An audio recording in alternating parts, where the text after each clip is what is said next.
के क्रियाकलापों के रूप में सामने आता है, जो बहिर्मुखी इंद्रियों का प्रायः पक्षधर रहता है। इंद्रियों का रुझान उपभोग में होता है, वह चेतन मन को भी अपने अनुरूप खींचती है। फ्रायड ने यह देखकर ही प्रतिपादित किया था कि मनुष्य अन्य पशुओं की तरह मूल प्रवृत्तियों का गुलाम तथा इंद्रियों का दास है। पर विल्सन का मत है कि अपरिदृश्य अचेतन तथा सुपर चेतन की चमत्कारी सामर्थ्य से अपरिचित होने तथा उपयोग में न आने के कारण ही ऐसा सोचा जाता है। बोध हो सके तो मनुष्य अपनी हर विकृत इच्छा, आकांक्षा तथा उनसे संचालित होने वाले अवांछनीय क्रियाकलापों पर नियंत्रण स्थापित कर सकता है। ये बहुत बड़ी बात है। प्रचलित फ्रायडवादी मनोविज्ञान से अलग सुपर साइकोलॉजी का प्रतिपादन करने वालों में अमेरिकी मनोवैज्ञानिक अब्राहम मैस्लो का नाम प्रमुख है। उनका मत है कि मनुष्य के अंतराल में सुपर चेतन केंद्र का अस्तित्व विद्यमान है, जो प्रसुप्त पड़ा है। इस प्रसुप्ति का कारण है उस केंद्र से उठने वाली दिव्य प्रेरणाओं की उपेक्षा।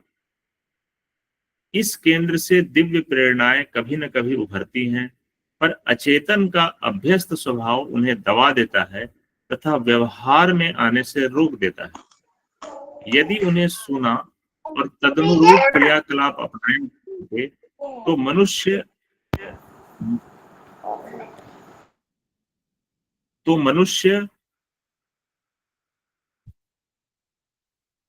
अपनी सामर्थ्य को कई गुना बढ़ा सकता है। मैस्लो से ही मिला जुला प्रतिपादन प्रसिद्ध विद्वान मित्या कारागाजोव का भी है। उनके अनुसार श्रेष्ठता की भावना का उद्भव ही मानवीय विकास का सही अर्थों में कारण बनता है। ऐसी संभावनाएं सुपर चेतन से समय समय पर मिश्रित होती रहती हैं, जिसे अधिकांश व्यक्ति प्रायः अनसुनी कर देते हैं।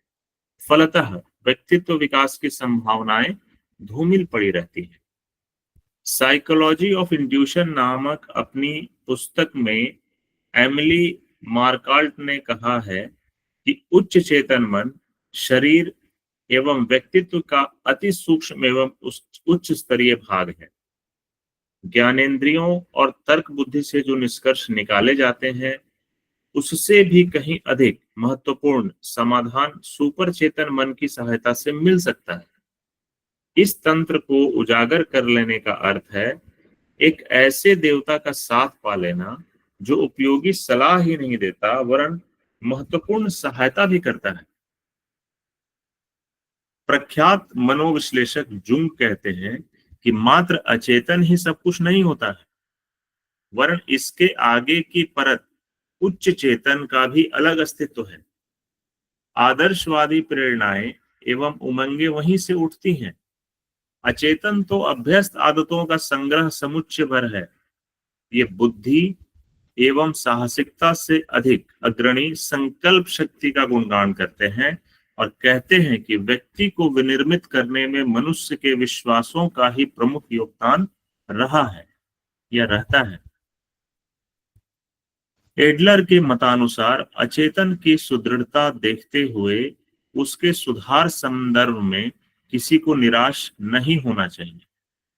स्वसंचित संकल्प, आत्मविश्वास और आदर्शों के प्रति आस्थावान बनने से उन मूल प्रवृत्तियों में भी परिवर्तन कर सकना संभव है जिन्हें चिर संचित, दुराग्रही एवं अपरिवर्तनशील माना जाता है। मनःशास्त्री विलियम मैकडूगल कहते हैं कि अचेतन से भी ऊंची परत अति चेतन या उच्च चेतन की अभी जानकारी भर मिली है। अगले दिनों उन्हें अच्छी तरह जाना समझा जा सकेगा और यह कहा जाएगा कि सामान्य जीवन क्रम का सूत्र संचालन करने वाले अचेतन की कुंजी इस अति चेतन के पास है। अगले दिनों जब उच्च चेतन का स्वरूप और उपयोग ठीक प्रकार समझा जा सकेगा, तब व्यक्तित्वों में क्रांतिकारी परिवर्तनों के संबंध में वैसी कठिनाई न रहेगी जैसी आज है। मानवीय अंतराल में सन्निहित उच्च चेतन की महत्ता एवं उसकी महान संभावनाओं का प्रतिपादन विभिन्न मनीषियों के मनीषियों ने अपने अपने ढंग से किया है। जर्मनी के दार्शनिक फ्रेडरिक नीत्शे ने घोषणा की थी कि स्वयं से परे हटकर स्वयं को देखना ही वस्तुतः सही ज्ञान की प्राप्ति है। पर क्या यह संभव है? क्या हम स्वयं को अपने शरीर चिंतन की परिधि से निकाल कर बाहर कर सकते हैं, जो चुपचाप शांत खड़ा हो, हमारी हर गतिविधि हर परिस्थिति का अवलोकन करता रहे? वस्तुतः यह क्षमता हमारे भीतर है, जिसे हम सुपर माइंड कहते हैं, जो एक लाइट हाउस की तरह दूर दूर तक अपनी घुमावदार किरणें छोड़ता रहता है, पर स्वयं शांत बिना विचलित हुए खड़ा रहता है। दार्शनिक हेनरी वर्सो का कथन है कि समय की जटिलताओं को न सुविधा संवर्धन से सुलझाया जाए और न दाव पेच से। प्रवीण बुद्धि कौशल ही पतन पराभव का निराकरण कर सकेगा। प्रस्तुत जटिलताओं और विभीषिकाओं का समाधान पाने के लिए उस महाप्रज्ञा को जगाने की आवश्यकता है, जो अंतःकरण की गहराइयों में बसती है और ईश्वरीय प्रेरणाओं से मनुष्य को अवगत कराती है। मैन द अननोन और रिफ्लेक्शन ऑफ लाइफ के नोबेल पुरस्कार प्राप्त लेखक अलेक्सिस कैरेल ने कई स्थानों पर एक बात को दोहराया है कि प्रकृति के दोहन से भी बड़ा संसाधनों का क्षेत्र है अंतःकरण की उस गरिमा उभारने का। उस उपेक्षित क्षेत्र को नए सिरे से समझा एवं समुन्नत बनाया जाना चाहिए। विचार बुद्धि की उपयोगिता कितनी ही क्यों न हो, पर वह रहेगी सीमित ही। मनुष्य की उच्च चेतन का विकास होने पर ही समस्याओं का समाधान और अभ्युदय उत्थान का आधार खड़ा होगा। विश्व मनीषा को अपना ध्यान एक ही केंद्र पर एकत्रित करना चाहिए कि मनुष्यों को सहृदय बनाने के लिए उसकी प्रसुप्त चेतना को किस प्रकार जागृत किया जाए। What makes a life significant पुस्तक में सुप्रसिद्ध मनःशास्त्री विलियम मार्क्स ने मनुष्य की सुपर चेतन परतों पर प्रकाश डाला है। उनका कहना है कि मनुष्य के भीतर अति मानवीय सामर्थ्य विद्यमान है, जिसे करतलगत कर सकना संभव है। इसका आरंभिक क्रियात्मक चरण है ढर्रे की गतिविधियों को उलटना तथा सूझबूझ से भरी दूरदर्शिता युक्त महानता के मार्ग का अवलंबन करने के लिए संकल्पों को परिपुष्ट तथा दृढ़ करना। इच्छा शक्ति, संकल्प शक्ति की प्रबलता, पशुवत अभ्यस्त स्वभावों से छुटकारा पाने तथा आत्म विजय प्राप्त करने का मुख्य आधार है। इसका संपादन तथा अभिवर्धन निरंतर के अभ्यास से ही संभव है। बाह्य परिस्थितियों एवं बुद्धि वैभव को ही हम सब कुछ मानने की अपेक्षा भीतर झांका जा सके तो मालूम होगा कि कितनी ही प्रकार की सूक्ष्म शक्तियां अपने ही अंदर मौजूद हैं, जिनका प्रायः सदुपयोग नहीं हो पाता। आत्मविस्मृति के कारण इच्छाओं आकांक्षाओं का सुनियोजन नहीं हो पाता। वे मात्र सामान्य प्रयोजन पूरा करने तक ही रह जाती हैं। सुपर चेतन की दिव्य प्रेरणाओं के अनुरूप उन्हें गतिशील किया जा सके तो महानता के वर्ण को कर सकना हर व्यक्ति के लिए सुगम हो सकता। जी धन्यवाद। ये आज का वाचन रहा। तो शांतिलाल भैया, आज सार प्रस्तुतिकरण है आपका। बहुत बहुत धन्यवाद भैया। मुझे लगता है कि लिस्ट में कुछ इसमें त्रुटिवश आपका नाम डुप्लीकेट हो गया था। मेरा नाम? जी हाँ, वाचन में, क्योंकि परसों भी 2-3 दिन पहले भी आपका वाचन था। हाँ, वही मैं देख रहा था भैया, लगातार दायित्व मिल रहा है तो मुझे लगता है गुरुदेव का आदेश है, इसको मानना चाहिए। लेकिन ये बहुत सुंदर वाचन किया और चैप्टर भी बहुत अच्छा था। ये इसमें बहुत सारे नए पहलुओं इसमें गुरुदेव ने ये किया है।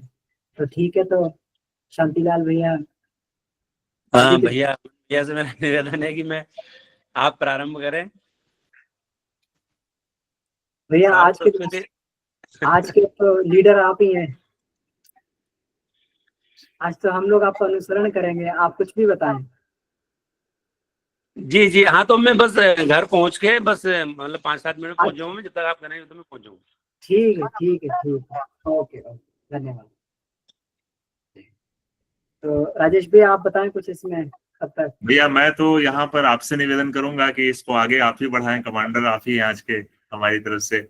लेकिन मैं ये एक प्रश्न से शुरू करूंगा, ये थोड़ा सा परिपाटी अलग है कि ईश्वर ने ऐसा क्यों किया कि हमें इन तमाम विभूतियों की विस्मृति दे दी, हमें याद ही नहीं रखा, और वो वैष्णवी वायु के प्रभाव में हम पूरा जीवन काट देते हैं, और हमें जो हमारे जो सत्संकल्प थे गर्भ में, जो गर्भोपनिषद के हिसाब से कि मैं आपकी ये आराधना करूंगा, वैसी साधना करूंगा, तो इसमें ईश्वर को क्या आनंद आता है? हमें बचपन से, जन्म से ही ये चीजें अगर ज्ञात हो कि मैं करना यही है, तो फिर ये उनकी ऐसी कैसी कृपा हो रही है ये? जी, यहीं से शुरू करेंगे भैया आज। जी भैया, तो प्रश्न बहुत सुंदर है कि अगर ईश्वर ने इतनी विभूतियां हमें दे रखी हैं तो फिर उन्होंने सुषुप्त को बना दिया है ना। तो कुल मिला के हम लोग, प्रज्ञोपनिषद में एक ये बात आती है कि सतयुग में तो लोग बहुत अच्छा आचरण करते थे, है ना, बहुत बढ़िया आचरण करते थे, और सभी लोग देवताओं की तरीके से ही थे। वहां पर कहीं कोई जिस चीज की हम लोग कल्पना कर रहे हैं कि सुपर चेतन को जगा लें, हम देवता बन जाएंगे, है ना, और सुपर चेतन को एक बहुत बड़ी हम लोग उपलब्धि मानते हैं, वहां तो सबका सुपर चेतन जगा हुआ था और सभी लोग देवता ही थे, और देवता से भी बढ़ के आगे के ऋषि स्तर की आत्माएं थी सब, है ना। हमारे यहाँ 33 कोटि देवता तो माने जाते थे पूरे भारत के, उसमें जो है पूरी आबादी पे देवता बोला जाता था। तो अब ऐसा क्यों हुआ?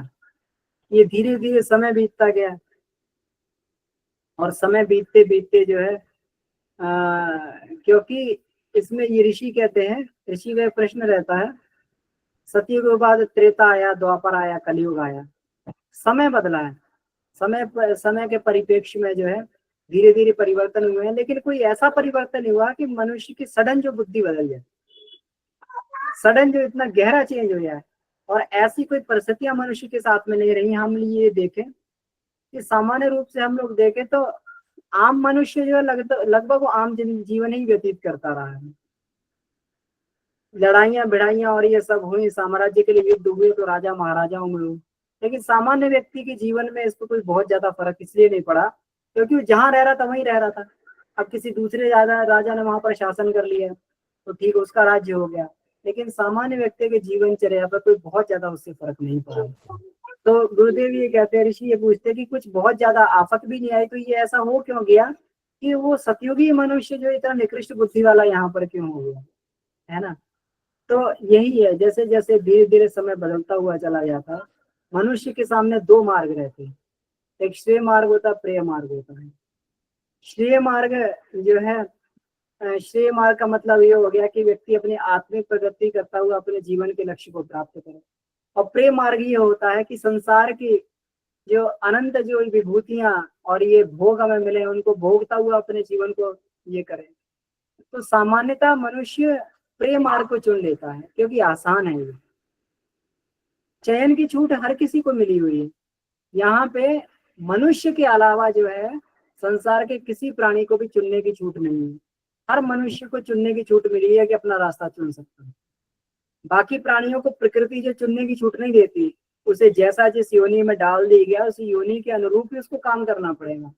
बैल कहे कि मैं जो है बढ़िया बढ़िया कपड़े पहन के और एक कमरे में बंद होकर बढ़िया से भोग विलास करूं, ये संभव नहीं है।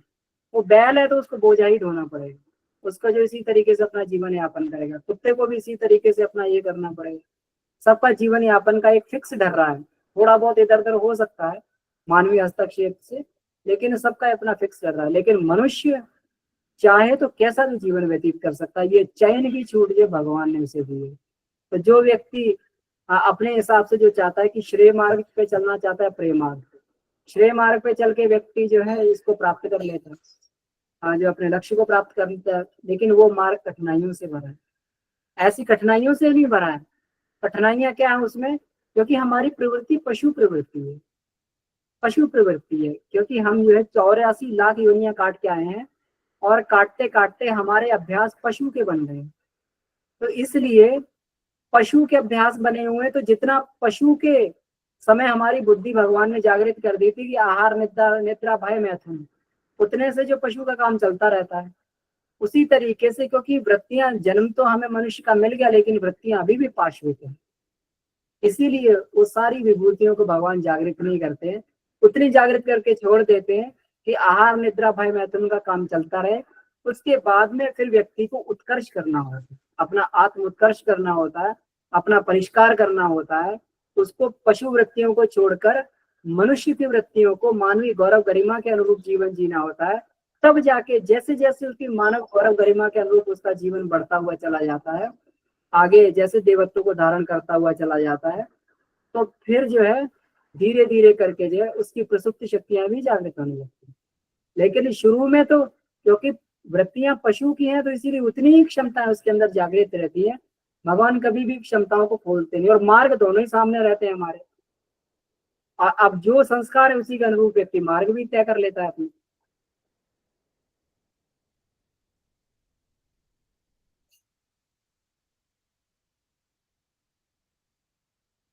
तो जी गर्भ में रहते हुए जी, तो भैया ये गर्भ में रहते हुए भी जो है व्यक्ति जब इसमें संसार की माया से दूर रहता है, तब तो कहता है कि ये गर्भ से बाहर निकलेंगे तो हम ये करेंगे वो करेंगे वो सब करेंगे।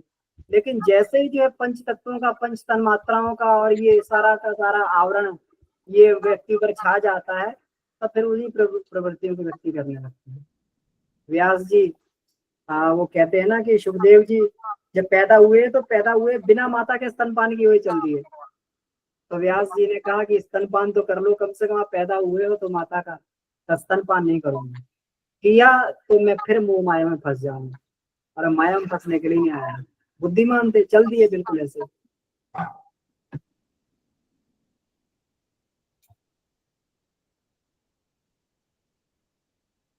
तो भैया मुझे लगता है इसका सार संक्षेपण अगर आप ही कर देंगे तो ज्यादा उचित रहेगा। शांतिलाल भैया की स्थिति लग नहीं रही है। ठीक है, तो चलिए इसमें थोड़े थोड़े मुख्य मुख्य चीजों को देख लेते हैं अपन लोग। एक निवेदन आया है किशोरी दीदी का। जी दीदी। उन्होंने लिखा है अनीता दीदी को बुलाइएगा। अच्छा, तो अनीता दीदी क्या आज के विषय पर आपका सार संक्षेपण हो सकता है? एक मिनट, अनीता दीदी नहीं नहीं नहीं भैया, आप लोग दीजिए। अमन भैया बहुत अच्छा आप लोग देते हैं, आप लोग दीजिए, हम गर्भ में सुनेंगे। सुनते कि बाहर आकर अपने स्तर की उन्नति करेंगे, किंतु विश्व की मेला में आते हैं भूल जाते हैं, मस्ती में चले जाते हैं। जैसे मॉल एक चीज के लिए जाते हैं, किंतु भीड़ और खूबसूरती में मग्न होकर हम ढेर सारी चीज खरीद लेते हैं, किंतु गुरु के प्रकाश से अब हम धीरे धीरे आगे अपना कर्म बंधन काट सकते हैं। जी जी, बहुत सुंदर दीदी। कुछ और भी दीदी इसमें जोड़ना चाहते हैं तो आप अपनी बात को रख सकते हैं दीदी। बहुत प्रखर हैं दीदी, और प्लीज आप रखें अपनी बात। सब यहाँ दीदी मुझे अपने ही आज के विषय पर आपका सार संक्षेपण मिले हम लोगों को तो बढ़िया है। फिर अमन भैया तो अपनी बात रखेंगे ही हम लोगों को और उसका विस्तार बताएंगे। दीदी आप आज सहज महसूस करते हुए अपने आप अपनी बात रखें दीदी।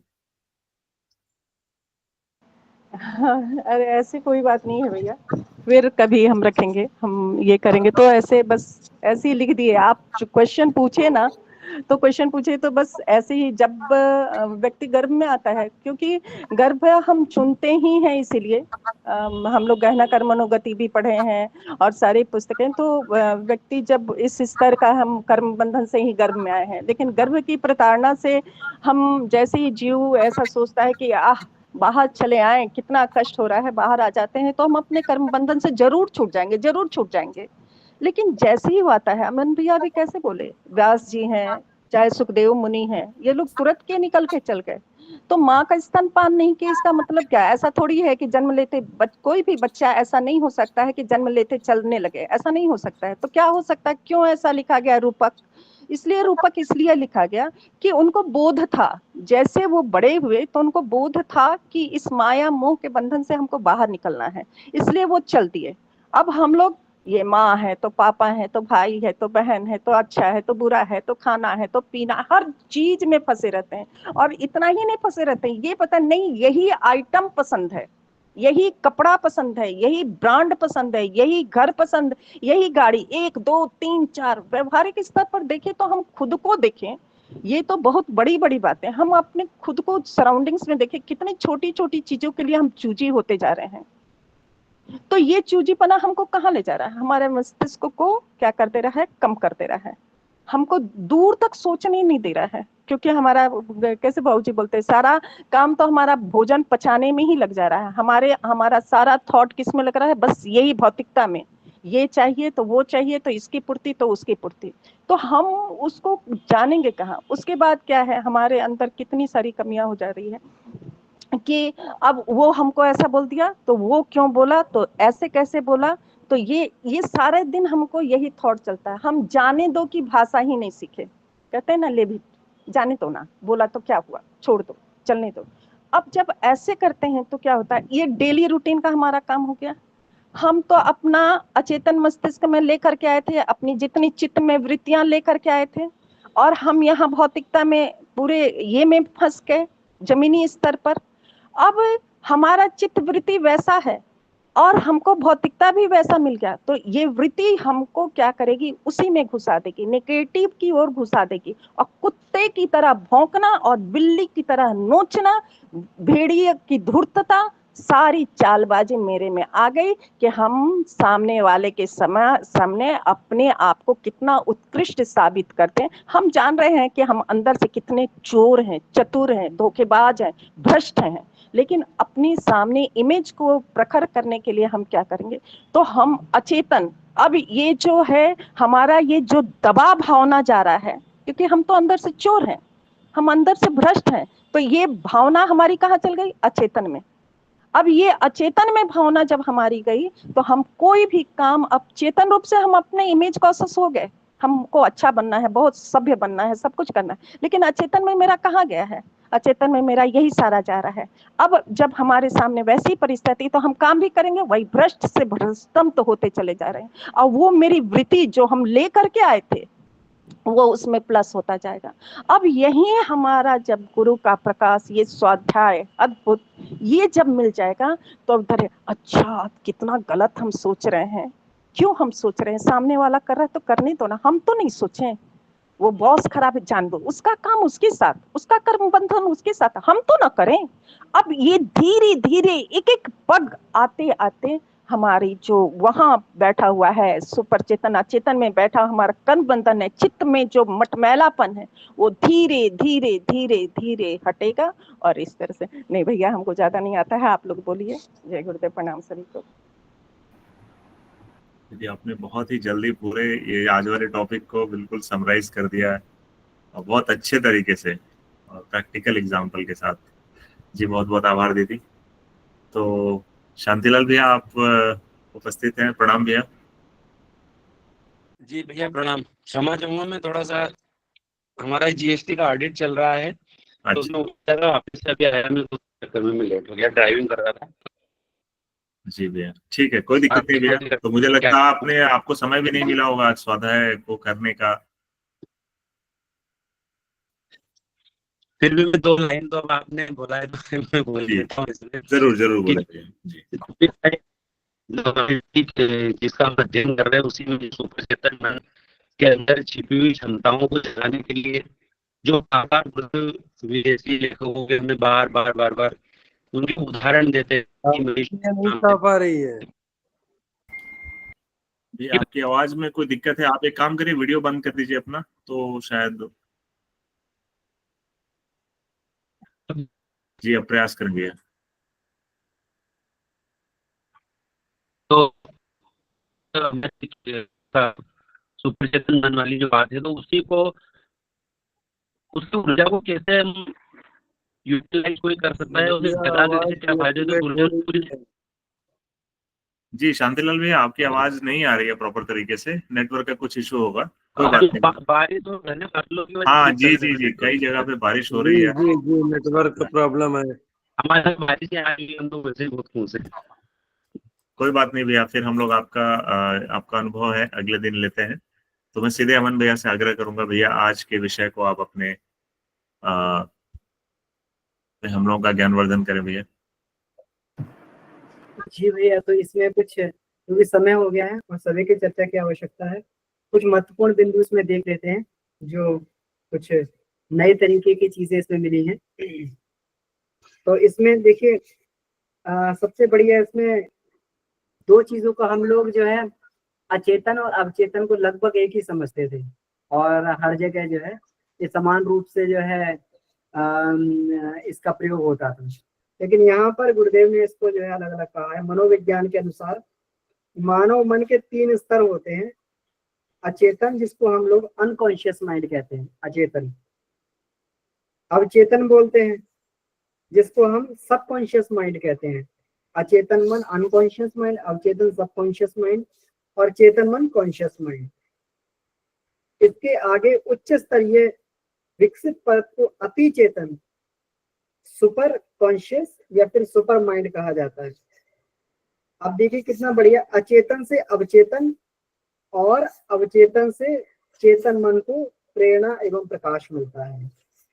मतलब जो अचेतन मन है हमारा, जो ये हमारी ऐच्छिक और अनैच्छिक सारी क्रियाओं पर ये करता है, तो उससे अवचेतन मन जो है उसे शक्ति प्राप्त करता है, सबकॉन्शियस माइंड बोलते हैं जैसे। और अवचेतन से चेतन मन को प्रेरणा मिलती है, और अवचेतन से हमारा चेतन ये होता है, तो प्रेरणा प्रकाश मिलता है। ठीक उसी प्रकार तरह जिस प्रकार से कारण से सूक्ष्म और सूक्ष्म से स्थूल शरीर प्रेरित होकर तथा प्राण ऊर्जा प्राप्त करता है, प्रेरणा और प्राण ऊर्जा प्राप्त करता है। तो इसमें जो है ये कहा गया। महर्षि अरविंद के अनुसार सुपर चेतन उच्चतम कोटि की आध्यात्मिक चेतना है, उच्चतम कोटि की आध्यात्मिक चेतना है। उनका कहना है कि उच्चतर मन, प्रकाशित मन, संबुद्ध मन, ओवर माइंड से भी ऊपर सुपर माइंड का स्तर है। इन सभी से सुपर माइंड का स्तर ऊपर बताया है।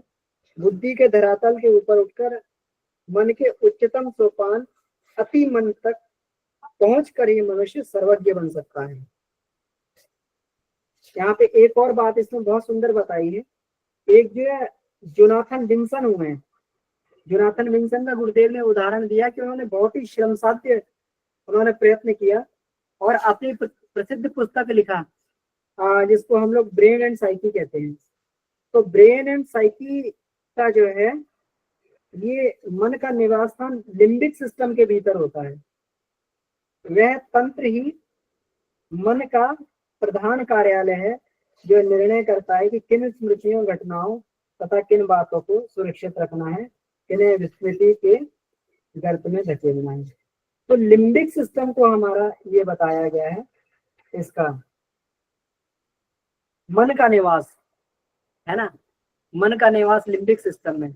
वैसे तो हम मन को ब्रेन बोल देते हैं, लेकिन यहाँ पे बहुत ही सुंदर बात जो है पश्चिम में उन्होंने जो है खोज करके और ये पता लगाई जो लिम्बिक सिस्टम है वो होता है।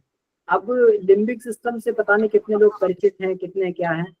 लिम्बिक सिस्टम हमारा ये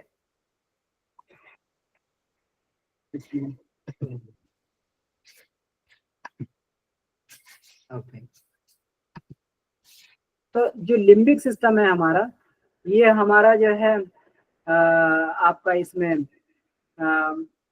एमिगडाला, पिट्यूटरी, पिनियल, हाइपोथैलेमस, ये सब मिला के जो है पूरा का पूरा लिम्बिक सिस्टम बनता है। और इसमें लिम्बिक सिस्टम में जो है ये पूरा का पूरा हमारा ये जैसे हार्मोनल ग्लैंड का सेक्रेशन होता है उसी प्रकार से हमारे मन की एक्टिविटीज भी चलती हैं। तो उसी प्रकार से हमारे मन की एक्टिविटीज चलती है। तो स्थूल रूप से अगर हमें मन को देखना है तो लिम्बिक सिस्टम जो है ये हमारा सबसे महत्वपूर्ण ये शरीर का मस्तिष्क का भाग होता है, इसको मन बता दिया। अब इसके बाद में ये तो मन की बात हो गई, लिम्बिक सिस्टम जो हमारे सभी चेतन गतिविधियों पर नियंत्रण करता है। और इसके बाद में एक और इसमें ये बात बताई गई है कि अचेतन, जो अचेतन की परत है वो मन के हृदय केंद्र में स्थित है। मतलब अचेतन जो है हृदय केंद्र में, तो हृदय केंद्र में क्या है, वहां पर ये जितना भी हमारे अनुभव है उसी में संकलित और संग्रहित करता है। हम लोग विज्ञान में कोश का केंद्र भी बताते हैं इसमें अपने अनुभव, अपनी मान्यताएं सब अपनी जो है यहीं पर जमा करते हैं। तो ये यहीं पर इसको कहा है अनुभवों को अपने अंदर संग्रहित करता है और अपनी अभिव्यक्ति योजनाबद्ध तरीके से समयानुसार सांकेतिक भाषा में प्रकट करता है। योजनाबद्ध तरीके से इसको ये प्रकट करता है। तो योजनाबद्ध तरीके का मतलब ये हो गया कि जैसे ही उसको उसका जो है उपयुक्त वातावरण मिलेगा, है ना, रेंडमली नहीं कभी भी, जैसे ही उसको उसका उपयुक्त वातावरण मिलेगा तो वातावरण मिलते ही उसी प्रकार से जो है उन संकेतों को ये उभारना चालू कर देता है। सांकेतिक भाषा में इसका प्रयोग करता है। तो ये जो है यहाँ पर बहुत अच्छी बात ये बताएगी। और सुपर चेतन मन का जो इन्होंने कहा कि अभी सुपर चेतन मन की खोज की जानी बाकी है कि विल्सन का कहना चेतन से भी असंख्य गुनी उच्च स्तरीय संभावनाओं से भरा पूरा सुपर चेतन है, उसको नए सिरे से समझा, खोजा और उसके अभ्युदय का प्रयास, अभिनीत प्रयास ये करना चाहिए। एक चीज और इसमें जो है ये लिखी हुई है, पश्चिमी विद्वानों के बहुत सुंदर सुंदर इसमें ये बातें इसमें लिखी गई है। एडलर के अनुसार अचेतन की स्थिरता देखते हुए उसके सुधार संदर्भ में किसी को निराश नहीं होना चाहिए। ये बहुत ही बढ़िया बात है कि मतलब अचेतन की सुदृढ़ता, सुदृढ़ तो रहता ही है। इसको महर्षि अरविंद ने भी बोला है कि ये जल्दी से अपने अभ्यासों को बदलना नहीं चाहता, अभ्यासों का हमेशा ये जो है परिवर्तन का हमेशा विरोध किया करता है। इसमें इन्होंने बताया है कि इसमें इन्होंने 4 चीजों के बारे में वर्णन किया है। स्वसंचित संकल्प। स्वसंचित संकल्प का मतलब है कि हम बार बार अपने संकल्पों को मजबूत बनाते रहें। हम लोग जो है रोज हम लोग बोलते हैं ना कि संकल्प बल की वृद्धि हो रही है, संकल्प बल की वृद्धि हो रही है। रोज हमें अपने संकल्प बल को मजबूत बनाना चाहिए, अपने संकल्प को याद करना चाहिए, है ना। बार बार जो हम कभी यज्ञ भी करते हैं तब भी अपने संकल्प को दोहराते हैं कि हमारा जन्म किस लिए हुआ है, आत्म कल्याण वातावरण परिष्कार, लोक कल्याणाय आत्म कल्याण वातावरण परिष्कार, उज्जवल भविष्य पूर्ते च। ऐसे करके हम अपने संकल्प को दोहराते हैं। संकल्प को हमें रोज दोहराना चाहिए, है ना। स्वसंचित संकल्प नंबर 1 आत्मविश्वास, है ना, कि आत्मविश्वास हमें ये मालूम होना चाहिए कि हम ये कर सकते हैं, इस बुराई से हम लड़ सकते हैं। ये आत्मविश्वास हमारे आत्मबल से ही आता है। जैसे जैसे हम लोग साधना करते हैं आत्मबल बढ़ता है तो हमारा आत्मविश्वास भी हो जाता है कि हम जो है इसको इस विकार से और इस अपनी कमी से लड़ सकते हैं। ये आत्मविश्वास। आदर्शों के प्रति आस्थावान, आदर्शों के प्रति आस्थावान बने रहना ही ये हमारे कारण शरीर का पार्ट है। इसके लिए हमें ईश्वर का पल्ला पकड़ना पड़ता है। इसके लिए हमें जो भगवान के सानिध्य में बैठना पड़ता है, वहीं से जो प्रकाश की किरणें आती हैं, वहीं से हमारा कारण शरीर विकसित होकर फिर हमारे अंदर जो है आदर्श प्रस्फुटित होने लगते हैं और आदर्शों के प्रति आस्था भी हमारे अंदर जगती है। तो ये बनने से उन मूल प्रवृत्तियों से भी परिवर्तन कर सकना संभव है। बनने से उन मूल प्रवृत्तियां जिसको बताई जाती हैं उनसे भी जो है परिवर्तन, उनका भी परिवर्तन करना संभव है। जिन्हें चिर संचित दुराग्रही एवं अपरिवर्तनशील माना है। तो हम लोग दुराग्रही मानते हैं, चिर स्थायी मानते हैं ना कि पता नहीं कैसे आदत जाएगी। ये दुराग्रही मानते हैं कि जाती नहीं है बिल्कुल, जो कितना प्रयास करते हैं बार बार जो है गिर पड़ते हैं, बार बार उसी खाई में गिर पड़ते हैं, जाती नहीं है। लेकिन फिर भी जो है शनय शनय जो है इन 3 चीजों का सहारा लेके हम लोग इसमें ये आगे बढ़ सकते हैं। चिरस्थायी तो भी इसमें समाप्त कर सकते हैं।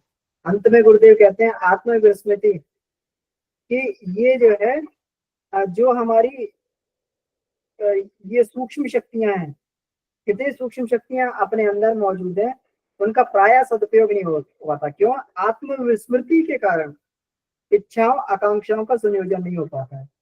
क्योंकि आत्मविस्मृति रहती है कि हमें ये नहीं मालूम रहता कि मनुष्य के रूप में मेरी क्षमताएं क्या है। ये तो हम गुरुदेव से जुड़ गए तब हम सीख रहे हैं ना। ये तो मांग में पढ़ रहे हैं या उच्च आध्यात्मिक साहित्य को पढ़ते, उपनिषद को पढ़ते, तब हम अपनी क्षमताओं को जान पाते हैं।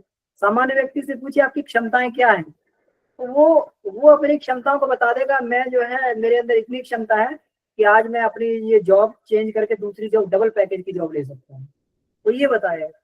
अगर वो बताएगा कि मैं ये पुरानी गाड़ी बेच के नई गाड़ी खरीद सकता हूँ, ये मेरी क्षमता है। मैं एक घर को बेच के जो है 2 BHK का मैं 4 BHK खरीद सकता हूँ, ये मेरी क्षमता है। वो इससे बढ़ के अपनी क्षमता बताएगा नहीं। वो कभी नहीं अपनी इस क्षमता को बताएगा कि मैं अपने अंदर की विकृतियों को दूर करके मैं देवता बन सकता हूँ, ऋषि बन सकता हूँ, महामानव बन सकता हूँ, उस मार्ग पे चल सकता हूँ। नहीं बताएगा। क्यों? क्योंकि उसको अपना बोध नहीं है। तो इसलिए इसमें ये कहा गया है कि आत्मविस्मृति ये बनी रहती है। आत्मविस्मृति जो है धीरे धीरे जब दूर होती है तो हमारी इच्छा आकांक्षाओं का सुनियोजन होता है और वे मात्र सामान्य प्रयोजन पूरा करने तक जो है रह जाती हैं अगर सुनियोजन नहीं होता। सुपर चेतन की दिव्य प्रेरणाओं के अनुरूप उन्हें गतिशील किया जा सके तो महानता को वर्ण कर सकना हर व्यक्ति के लिए सुगम हो सकता है। तो महानता जो है सबके लिए है, हर कोई वर्ण कर सकता है तो ये सुगम भी हो सकता है। तो ये इस पाठ में भी बहुत सारे तथ्य इसमें आए और बहुत बढ़िया बढ़िया चीजें आई। जी बहुत बहुत आभार, धन्यवाद। जी अमन भैया, एक एक करके जैसे जैसे हम लोग टॉपिक में आगे बढ़ रहे हैं, रोज एक नए दृष्टिकोण का प्रतिपादन हो रहा है, साथ ही एक अलग से परत और एक प्रश्न दोनों खड़ा हो जाता है कि भाई ये तो अंतःकरण की गहराई और जिन परतों की बात हो रही है जहां पर ये सूक्ष्म विभूतियां विद्यमान है, इनको कैसे हम लोग उभारें, ऊपर करें। और जैसा कि इसमें कहा गया है कि समय समय पर वो अंतःकरण से वो विभूतियां, वो सूक्ष्म शक्तियां, सब प्रवृत्तियां हमें आवाज लगाती हैं, पुकारती हैं, पर अवचेतन मन में स्थित हमारे कुसंस्कार और कारण शरीर में जन्म जन्मांतर के जो संचित पाप हैं उसकी वजह से हम उनको अनसुना कर देते हैं। और जो श्रेय और प्रेय मार्ग जो आपने बताया है, तो श्रेय मार्ग की तरफ हम नहीं चल पाते और सारे निषेधात्मक और विधेयात्मक में भी फर्क नहीं कर पाते। तो बहुत ही बढ़िया भैया आपका ये जो हमारा जो ज्ञानवर्धन किया आपने, इसके लिए आपको हृदय से आभार। मेरा निवेदन है कि जितने उपस्थित हमारे साधक ऋषिगण यहाँ बैठे हैं, आप सब अपनी बात रखें बेबाक होकर और मन में जो भी विचार आ रहे हैं उसे हम सबके बीच साझा करें। कोई प्रश्न है वो भी पूछ सकते हैं। भैया आवाज आ रही है? जी भैया, अभी तो आ रही है। हाँ भैया फिर से चली गई। कट जा रहा है भैया।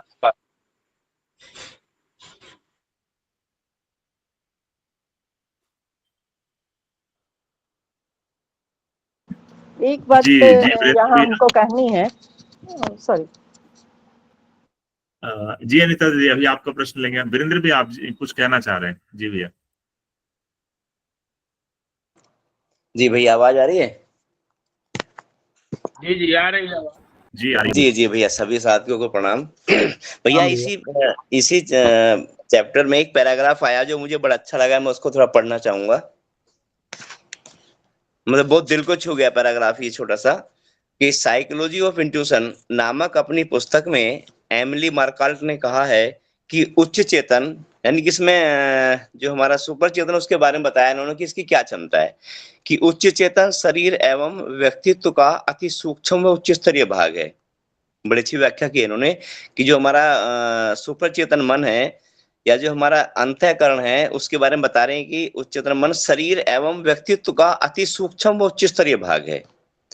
ज्ञानेंद्रियों और तर्क बुद्धि से जो निष्कर्ष निकाले जाते हैं उससे भी कहीं अधिक महत्वपूर्ण समाधान सुपर चेतन मन की सहायता से मिल सकता है ना। ये बड़ी अच्छी बात की इन्होंने यहाँ पे कि ज्ञानेंद्रियों और तर्क बुद्धि, जनरली हम इन्हीं दो चीजों का इस्तेमाल करते हैं अपने जीवन में। तो ये कहते हैं कि ज्ञानेंद्रियों और तर्क बुद्धि से जो निष्कर्ष निकाले जाते हैं उससे भी कहीं अधिक महत्वपूर्ण समाधान सुपर चेतन मन की सहायता से मिल सकता है।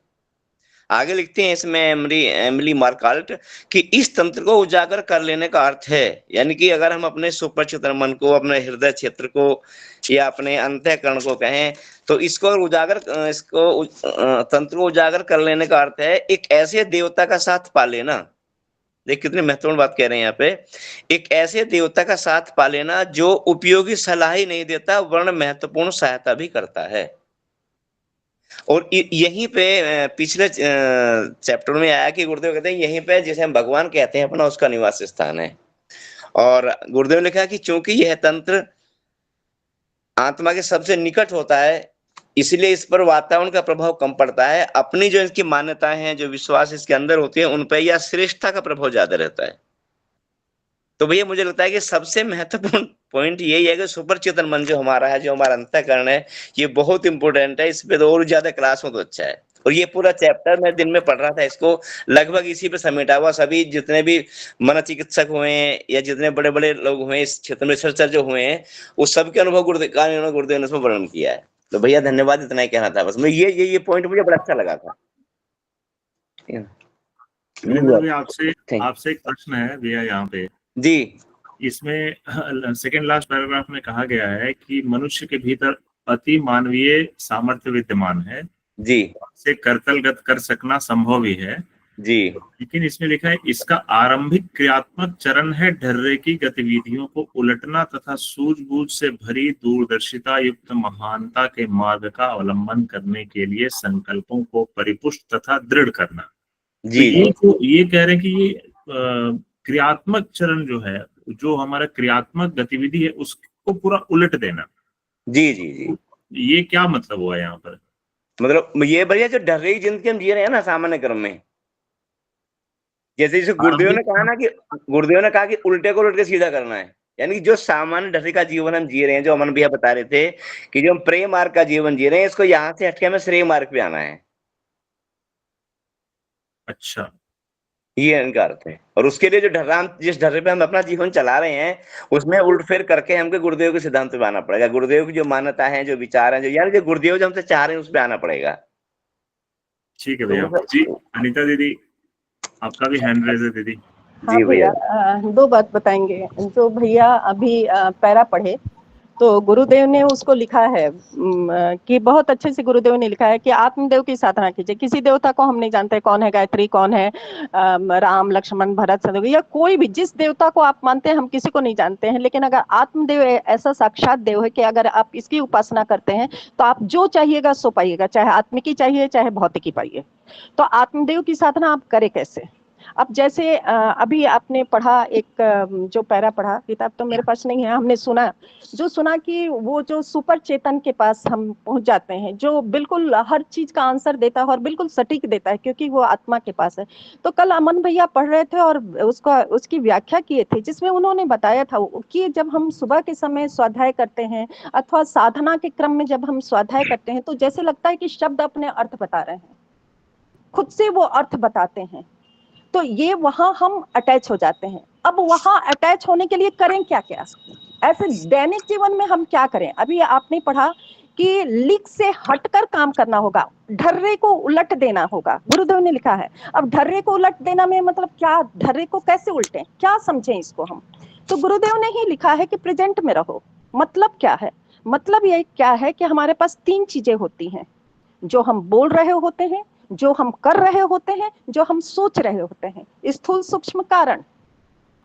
तो तीनों स्तर पर जब हम एक काम करेंगे, कोई भी एक काम जब तीनों स्तर पर करेंगे, तो उसका जो रिजल्टेंट होगा वो सुपर होगा।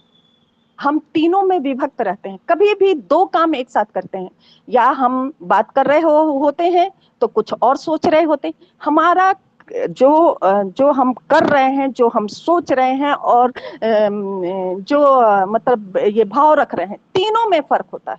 और जिस दिन ये तीनों आ जाएगा, भाव जगत में भी हम सेम रहेंगे, जो हम कर रहे हैं वो भी और जो सोच रहे हैं वो भी। तो इसको बहुत साधारण उदाहरण से, ये उदाहरण हमको बहुत सटीक लगता है, क्योंकि हम लोग जैसे जीवन में तो एकदम साधारण से होता है। जैसे आप लोगों के लिए बात है, कॉर्पोरेट लाइफ के लिए हम बताते हैं, या ऑफिस में आप हस्बैंड का या बच्चे का हम अब जा रहा है और वर्क का लोड बहुत ज्यादा है, तो यहाँ अंदर मन में तो चल रहा है कहाँ से मीटिंग में कहाँ बुला लेता, अपने तो दिमाग में है नहीं, क्या बताए क्या नहीं बताए, और सारा दिन खाली मीटिंग करेंगे, काम का खत्म करेंगे, प्रोजेक्ट खत्म करना है। यहाँ अंदर कुछ चल रहा है, प्रेजेंट में मीटिंग कर रहे हैं, सोच रहे हैं घर में बच्चा बीमार है, बीवी बीमार है, माँ को हॉस्पिटल लेना है, उसको हॉस्पिटल लेना है, वो काम है। तीन जगह हम बट गए। हम कभी भी उसका रिजल्टेंट हमारा अच्छा नहीं होगा, हम सुपर स्तर पर नहीं जाएंगे। वहां के लिए ये तीनों को जगह पर लाना होगा। तो हम अपने, अब जैसे हमारे ही घर में कोई है, तो इसको निरंतर अभ्यास करना है। इसी को गुरुदेव बोले कि आपको ढर्रे से उलटना होगा, तीनों स्तर पर सेम रहना होगा। श्रेय प्रेय तो बहुत दूर की बात है, हम तो प्रेम जहां हम भौतिक में भी एक जगह नहीं है, आत्मा की बात तो बहुत दूर की बात है। हम स्थूल में देखें तो भी हम जगह पर नहीं है। घर में कोई आ रहा है, कहाँ से आ गया माथा खराब करने, साधना का समय है तो स्वाध्याय का समय है, अब चाय बना के देना, क्या हम एकदम बटे हुए हैं। और जिस दिन हम एक हो जाएंगे, हर तरह से हो जाएंगे, तो फिर हम मेरे ख्याल से आगे बढ़ जाएंगे। जय गुरुदेव, प्रणाम सर। दीदी मैं एक बात कहना चाहूंगा, जो बहुत सारी समस्याएं बता रही है ना आप, ये दीदी सारे मन के लेवल की समस्याएं हैं। और इनके लिए जो आप कह रहे थे कि जीवन दी होता है कि साधना साधना, दीदी वही तो कर रहे हैं हम सब लोग, और कर क्या रहे हैं। जिसको सुपर चेतन कहा जा रहा है वही तो आत्म देवता है हमारा। भैया राजेश भैया, मैं एक चैप्टर, एक पैराग्राफ और छोटा सा पढ़ना चाहूंगा जो मुझे पिछले चैप्टर में था, बड़ा अच्छा लगा था। जी जी। सुपर चेतन के बारे में वो भी। और यहाँ पे गुरुदेव ने बहुत कुछ क्लियर कर दिया है, हमारे बहुत सारे पॉइंट यहाँ क्लियर हो जाते हैं। इसमें लिखते हैं कि मनोविज्ञान की भाषा में अंतःकरण को ही सुपर चेतन कहा गया है। ठीक है भैया, मनोविज्ञान की भाषा में अंतःकरण को सुपर चेतन कहा गया। अध्यात्म शास्त्र में इसी अंतराल को जीवात्मा का निवास स्थान कहा गया है। ठीक है भैया, मनुष्य की व्यक्तिगत अब एक बड़ी इंपॉर्टेंट बात गुरुदेव आगे लिख रहे हैं कि मनुष्य की व्यक्तिगत समस्याओं को सुलझाने, जो दीदी अभी कह रही थी, मनुष्य की व्यक्तिगत समस्याओं को सुलझाने और उस पर अनुग्रह बरसाने वाला, वरदान देने वाला जो ईश्वर है। इस लाइन को दोबारा पढ़ रहा हूं, बहुत इंपॉर्टेंट है कि मनुष्य की व्यक्तिगत समस्याओं को सुलझाने और उस पर अनुग्रह बरसाने वाला और वरदान देने वाला जो ईश्वर है, जो हर व्यक्ति के साथ रहता है, वह इसी अंतःकरण में बसता है। और उसी की अनुकूलता अनुकंपा प्राप्त करने के लिए प्रार्थना, मंत्र, जप, अनुष्ठान से लेकर तप एवं योग साधनाओं का सृजन हुआ है। अंतःकरण ही मनुष्य का भाग्य विधाता है। इसी क्षेत्र को उच्च स्तरीय भाव, संवेदनाओं, आस्थाओं, आकांक्षाओं से अनुप्राणित करने पर ही व्यक्ति और समाज को वर्तमान से उबारा और उज्जवल भविष्य के निकट पहुंचाया जा सकता है। बताइए इससे साफ गुरुदेव क्या लिखेंगे। और दीदी कोई सी भी साधना कर लें, डेवलपमेंट तो हमारे आत्मदेव का ही होना है, उसके बगैर तो बात बनने वाली है ही नहीं। जप करेंगे तो भी, ध्यान करेंगे तो भी, स्वाध्याय करेंगे तो भी, हमारा जो हमारा यही पक्ष हमारा स्ट्रांग होता है उन सबसे। और जब ये पक्ष जितना स्ट्रांग होता चला जाएगा, जो आप मन के लेवल की समस्या बता रहे हो दीदी, ये अंदर से ऑटोमेटिक समाप्त हो जाती हैं। दिक्कत कहाँ आती है कि हम समस्याओं का बाह्य रूप देखते रहते हैं, उसका बेस नहीं देख पाते। बेस कहाँ, रियल प्रॉब्लम है कहाँ? रियल प्रॉब्लम हमारे अचेतन मन में होती है, और उसका जो दृश्यांकन होता है, जो दिखती है, वो दिखती है हमारे मन के लेवल पे, बुद्धि के लेवल पे। इसलिए उसका सही सोल्यूशन नहीं निकल पाता। जब आप ध्यान में डूबेंगे, ध्यान की गहराई में जाएंगे, स्वाध्याय करेंगे, चिंतन मनन करेंगे, तो सब समस्या बड़े आसानी से, बहुत ये बड़े सामान्य सी समस्याएं हैं जो आप गिनवा रही थी, सोल्व हो जाती हैं आराम से। क्योंकि हमारी मानसिकता जब स्ट्रांग होगी तो परिस्थिति को ऑटोमेटिक संभाल लेती है। वो दिक्कत सिर्फ यहीं पर आती है कि हम परिस्थितियों को बैलेंस करने का प्रयास करते हैं, मनस्थिति को स्ट्रांग नहीं करना चाहते अपने को। और परिस्थितियों में कभी हमारा कंट्रोल नहीं होगा, हमको मनस्थिति को ही स्ट्रांग बनाना पड़ेगा। उसके लिए वो ध्यान साधना है, वही वो गुरुदेव का सानिध्य पकड़ना है। जी थैंक यू भैया। तो समय हो गया है, और तो शारिका दीदी आप जल्दी से अपनी बात रखें, आपका हैंड रेज है। भैया मुझे 2 मिनट थोड़ा सा कुछ पढ़ना था, मैं पढ़ दूं? दीदी समय हो गया है, अगर आप उसी संबंध में जो आप लोग चर्चा कर रहे थे उसी टॉपिक का था, तो मैं थोड़ा सा पढ़ दूंगी तो आपको भी अच्छा लगेगा। जी जी दीदी। मैं मतलब पढ़ रही हूँ, जैसे समस्याओं पे बात हो रही थी तो कुछ था। ये प्रयास है उस जो हम ध्यान करते हैं या साधना करते हैं उसके बारे में थोड़ा सा। ये प्रयास है उस ऊर्जा को, उन स्पंदनों को, उन गुणों को, उन दशाओं को अपने अंदर विकसित करने का। हम बाहरी परिस्थितियों को, लोगों को, जीवन को बदलने का प्रयास तो करते हैं, इसलिए कि हम अपने जीवन में सुख, शांति और प्रेम ला सके। अब प्रयास है स्वयं को बदलने का।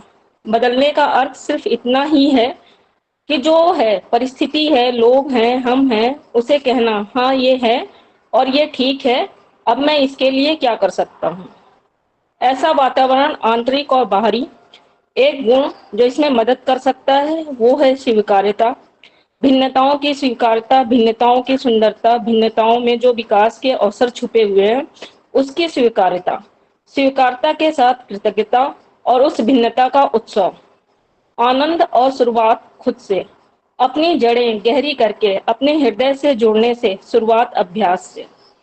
अपने अंदर अपने जीवन में झांकें और देखें कि कहाँ पर प्रतिरोध है। क्या मैं अपने संबंधों में कोई चीज ऐसी पाता हूँ जो मैं स्वीकार नहीं कर पा रहा हूँ? क्या मैं परिस्थितियों में कुछ करना चाहता हूँ जो नहीं हो रहा है? ऐसी कोई परिस्थिति जो मेरे मन में प्रश्न करती हो कि क्यों ऐसा हुआ, जिसके लिए हमारे मन में शिकायत हो शायद, तो उसे अपने हृदय में याद करके हम सजगता के साथ, जागरूकता के साथ, कोमलता के साथ उसे स्वीकार करने का प्रयास करें। देखें कि भिन्नता स्थितियों की, व्यक्तियों की किस तरह से हमारे लिए विकास के अवसर देती है, किस तरह से हमें आंतरिक रूप से समृद्ध करने में मदद कर सकती है, और यदि हम उसे स्वीकारता के साथ अपनाने में सक्षम हो सकें तो किस तरह वो एक आशीर्वाद बन सकती है। बस भैया इतना ही। जी दीदी धन्यवाद। आप ये जो भाग है आपने इसे जहां से भी पढ़ा हो आप इसको हमारे ग्रुप में पोस्ट कर दीजिए, हम लोग एक बार फिर से पढ़ लेंगे, क्योंकि अभी जो पढ़ा गया वो उस पर ना चर्चा हो सकी ना वो अच्छे से समझ में भी आया। तो हम लोग इसको एक बार फिर से पढ़ लेंगे दीदी कक्षा के बाद। तो एक चीज का हम सबको बिल्कुल ध्यान रखना है, जैसा हम सभी लोगों ने संकल्प लिया है कि हमारा 8:30 के बाद हम ना तो कोई प्रश्न पूछेंगे ना हम किसी प्रकार का आग्रह करेंगे। तो समय की मर्यादा का पालन करना ही गुरुदेव की सबसे बड़ी शिक्षा है। और अगर हम अपने आप को अपने स्वाध्याय के इस समूह को अनुशासित न रख पाए तो कहीं ना कहीं हम सब उस लकीर को क्रॉस कर जाते हैं, जिसका जो गुरुदेव ने हमें सबसे पहली चीज जो हमें बताई है कि भाई आप अनुशासित रहें। तो अनुशासित रहना सिर्फ जो है कक्षा संचालक का ही मुझे बहुत खराब लगता है कि मैं किसी को मना, कल मैंने राजेश शर्मा भैया को भी मना किया था और आज तो शारिका दीदी मैं आपसे भी आग्रह कर रहा कि आपने 8:30 में इस बात का आग्रह किया। 8:30 होने का मतलब आपको स्वयं समझना है कि हम सब हमारी कक्षा समाप्ति का समय हो गया है। तो हम बिल्कुल अपनी कक्षा को निर्दिष्ट जो समयानुसार समाप्त करें, ये बहुत बड़ी बात है। ये सब हम लोगों को कृत संकल्प होना होगा इसके लिए, और आप सबके प्रयास से ही ये कक्षा, इसकी गुणवत्ता और इसका समय, अगर हम लोग समय से नहीं बंद करेंगे तो फिर दिक्कत है। तो चलिए एक बार फिर से इस संकल्प को दोहराएंगे, कल से हम अपनी कक्षा जरूर समय से समाप्त करेंगे। और आज गुरुदेव ने हम सब लोगों को जो भी ज्ञान दिया, जिस अंधकार से हमें ऊपर उठाया, जिस प्रकाश की ओर हमें लेकर गए और हमारे अंदर जिन सत्प्रवृत्ति की जो प्रवृत्तियां हैं उनको उजागर किया, उसके लिए उनका ईश्वर का और सदगुरु का बहुत बहुत आभार। और ये शांति पाठ करके आज की कक्षा को विराम देते हैं। ओम असतो मा सद्गमय, ओम तमसो मा ज्योतिर्गमय, मृत्योर्मृतम गमय। ओम शांति शांति। समाप्त। सभी को प्रणाम, शुभ रात्रि। सभी भैया लोगों को प्रणाम। प्रणाम भैया, सबको प्रणाम। सभी को प्रणाम भैया।